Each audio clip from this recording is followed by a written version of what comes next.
What's up, party people? We're gonna try something new. I have with me Positive Direction, PDNATION, Joann Arbitello, Pinnock, and Timothy Brisco from PDNATION. Give them a round of applause, people. But all of us have a special love for basketball, and for those of us that have been involved with basketball, especially youth basketball, there's a certain kind of love that you have for it that I don't think is in any kind of book. There's no school you can go to it except for the School of Hard Knocks. So dealing with these guys, I've been fortunate enough to be around Positive Direction for a long time, served as a director, but I'm happy to have Joann Arbitello Pinnock with us to talk about her journey and her love for basketball. Welcome, Joann. Thank you. I'm going to hand you the mic. I'm Joann Arbitello Pinnock. Yes. I fell in love with basketball when I was very young, about 8 years old.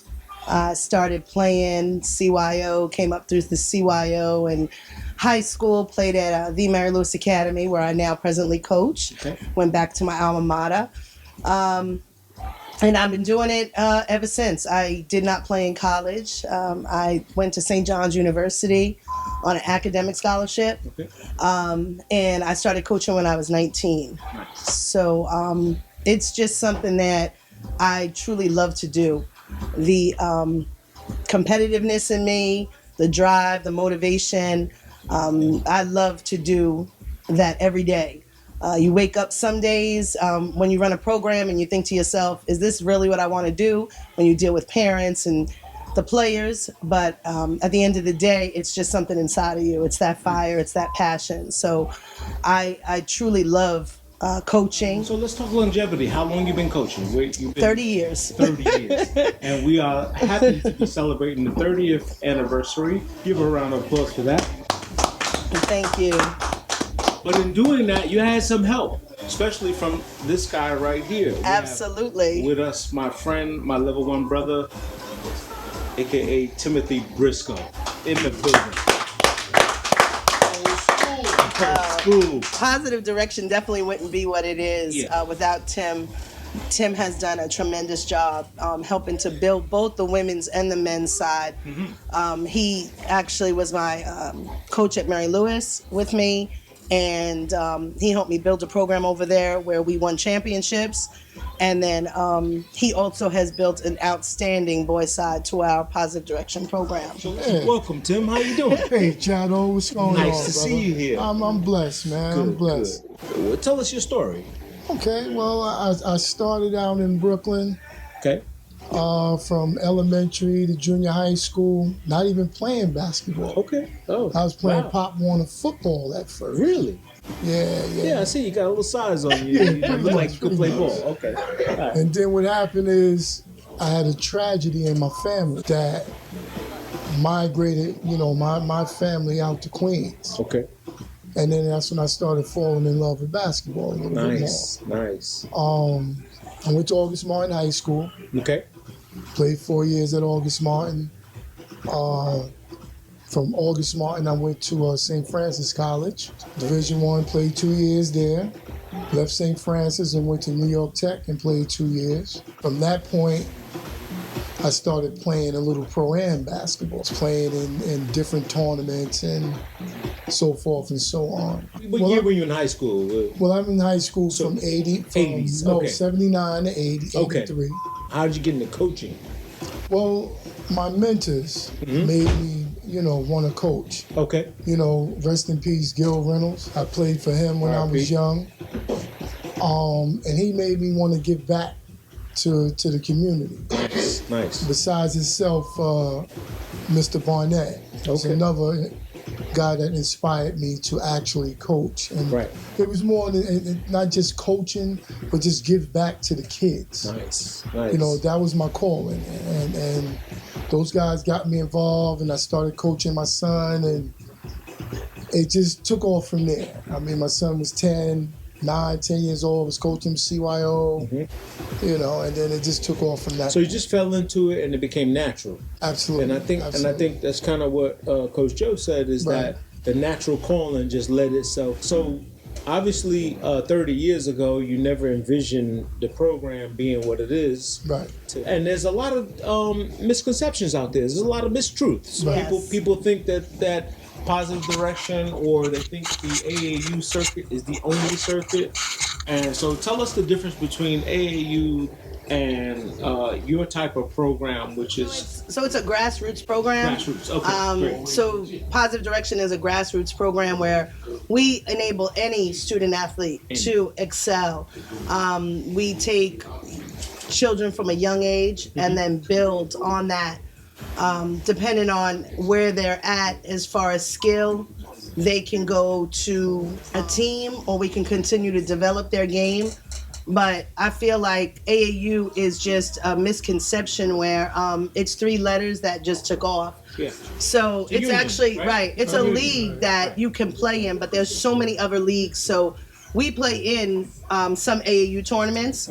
We play in tournaments that are NCAA certified, where college coaches can come out and watch their the prospective athletes play. And we have about I want to say at least 2 or 3 student athletes that go and play on that next level every year. So that's a good segue, because right now we're obviously just entering, for those who love basketball, the March Madness theme year of the NCAA playoffs and that whole bracketology. You've had a couple of players that are actually in big games. So just most recently, Jordan Nixon Nice. did a tremendous job for Texas A&M. She didn't play for Positive Direction, but she played for me at the Mary Lewis Academy. Okay. McDonald's All-American. She started off at Notre Dame and transferred to Texas A&M and has done a tremendous job. It's so exciting to watch the young ladies play on that level. Yes. We've had several young ladies. Jasmine Brunson, who just left to go overseas, played at Positive Direction since she was a young age and played for me at Mary Lewis. She played 4 years at Minnesota, University of Minnesota, on a scholarship. Yeah. Oh, I remember her, yes. And then she's overseas now. Good. So there's so many young ladies and young men that come through the program, and Division I isn't your only option. So everyone is caught up in that March Madness, but if anybody watched the Division II NCAA tournament, it's just as exciting. Just as exciting. And we've had many young ladies and young men play on different levels, Division II, Division III. And at the end of the day, my program really is to not make the best basketball players, but make good people. Good people. So we have successful young men and young women that are in different fields. They're nurses, they're lawyers, they're business people, they're entrepreneurs. They started their own business. And it's incredible to see, because we started that. We see them when they're 7 or 8 years old with their vision of, because everybody at that level, at that age, has the vision of going to the NBA or the WNBA. And when they're truly done and their career is over, as long as they're good people, I feel like we have a successful program. The family atmosphere is something that every person that I've encountered that always talks about Positive Direction has always said, hey, it feels like family. How do you deal with the sponsors, the people throwing brands and labels at you, and having a loyalty program that has people that are specifically here because they want to be there, not because they have an agenda to go off and be somewhere? For me, it's just been something that I really pride myself in. I mean, Tim was the best man at my wedding, so that should say something. His wife and myself have been friends for over 20 years. Your wife, your wife and myself, and it's just something that the bond that we all share goes so way beyond basketball. So even in today's day and age, where it is a little bit harder because the basketball world has, is different from 30 years ago. But one thing that I love is the fact that I have been able to continue to do what I do for 30 years without that rah around us. Right. And we still produce what we can. Right. For me to try to explain that to parents nowadays, it's awesome because it's a little hard, but it's not that hard, because then I have people like your son who come back and they coach. And I have my alum who come back and they speak. And it's just a good feeling for me. And I feel like, okay, we don't have anybody in the NBA or the WNBA yet, but I feel like for me personally, I've accomplished so much more because I stuck to what I wanted to do. And I really love the fact that the program I didn't have to, waver and say, oh, well, I have to do it this way because everyone else is. So that's why I always use the hashtag we're different, because we are different. And I want to stay that way. I really love the fact of that family atmosphere. So, Tim brings the men's side to it. And when I was there, obviously, your focus was always, hey, help me bring the men's side up to the point of, and my comment was always, I don't have the legacy like a guy like Tim, and I was so happy when I'll give my own testimony. Was I was at Roy Wilkins Park. You remember the story? Absolutely. It was at Roy Wilkins Park. I was in the trenches because I was technically, I'll put it out there, I was a team mom. I was literally, I got a trophy from them saying I'm team mom. No, real talk, and I still have it to this day, and not ashamed of it at all. But I saw Tim at Roy Wilkins Park. We were playing in Go Hard or Go Home, right? And it was, you said, do the kids respond to you when you ask them to do something? And can you get out there and win the game? Can you get? And I didn't know that. I wasn't an X and O guy because I didn't play. I didn't play. I'm a fan just like anybody else. So easy for me to be on the outside looking in. And I think a lot of coaches are at that point where they can look out, but they've never played, so they don't have the credentials to ask them. From a coaching standpoint, you played the game. How do you put that towards the kids and get them to understand? Obviously your legacy, they won't know, right? We didn't have YouTube. Never saw me play a day in their life. So they don't have the footage. We have a couple of articles from you, which we'll post here and we'll share with people. But you had some highlights in our days, and when we grew up, it was daily news, it was the papers. You heard of guys, you heard of the big names, and a lot of those guys you played with. Absolutely. So how do you translate that to the youth and tell them, and how do you get that out of them to be the best that they could be, and maybe they'll be a guy that goes off to play in the school and get a free education? You just got to get them to believe. Yeah. It's a situation where you have to get them to believe and get them to trust you. Right. And if you talking to them and you know what you're talking about, then everything will be fine. Right. So do you find yourself like having to prove you had to say, when I played, do you go back? Not at all. Good point. My thing is, I want these kids to be successful in life. It's not even about the basketball. Amen. It's about not going down to a precinct to get any of the kids out. It's about these kids getting their education. Okay. The main thing with this for me is getting free education for some of these kids to go to college. Yeah. Get your education, get your degrees, and I'm happy with that. I feel successful with that. Yeah. Not about going to the league and none of that. It's about graduating and get your degrees. Well, you've had some success with guys going to the league. Absolutely. You had Justin Wright Foreman, Absolutely. who's Justin played Wright with Foreman. you, and so you didn't tell us. And I had a kid, Kyle Allman, that also played. He's playing overseas. Oh, okay. Because right now, I'm the assistant coach at Construction High School. Okay. Right. So we had two kids that actually So this is PSAL program. PSAL program, Okay. exactly. All right. And Kyle Allman, he's playing overseas right now. Played for you at Construction? Yes, he did. Okay, cool. Yes, he did. All right, so, and you had Justin Wright Foreman, who played at Hot Foreman. Right. A very high scorer. Absolutely. Prolific guy, went to, Utah? Played at Utah and playing in Utah G League. Played in Utah G League. And so speaking of G League, how do you think, and because of the stepping stone that the NBA has tried to kind of come to the AAU world, is the G League kind of that is that the way they're trying to come down and really get closer to the AAU, get closer to the grassroots program? Pretty much there. Right. So so guys that make it and get to the G League, it's not the end of the story, it's just the beginning. Just the beginning. Well, for example, look at Moses. Moses Brown. Moses Brown. Yes. Same situation. Kid that came out of Malloy, came out of New York. Yep. Went into the G League. produced in the G League, and now he has paid his dues. And paid his dues. Paid his dues. Now he got a multi-year contract. Nice. And that's the end goal, I think, that Absolutely. everybody's always looking for. And I think this is what Joann reiterated. When you're trying to put players out there.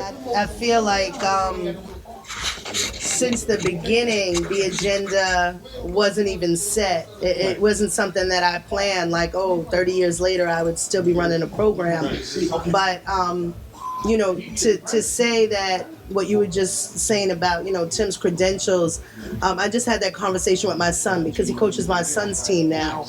And I feel like that's a big part of today, that the kids of today, they Google everything else, but they don't Google the right things. So, you know, I said, you really have to get to know who's around you. And I think it's important. I think that the student athletes of today, they're interested in the wrong people instead of the people that are right surrounding them. Okay. So, you know, I made my son Google Tim's name, and I said, do you even know, you know, where, well, they call him Uncle Tim, where Uncle Tim played high school basketball? Do you? So I needed him to understand, like, that's who you're playing for. And even my own daughter, like, she only knows, she's 11, so she only knows what she's seen since she was like 3 or 4 years old, even when it comes to me. So I even make her understand, because I think the history is a big part of it.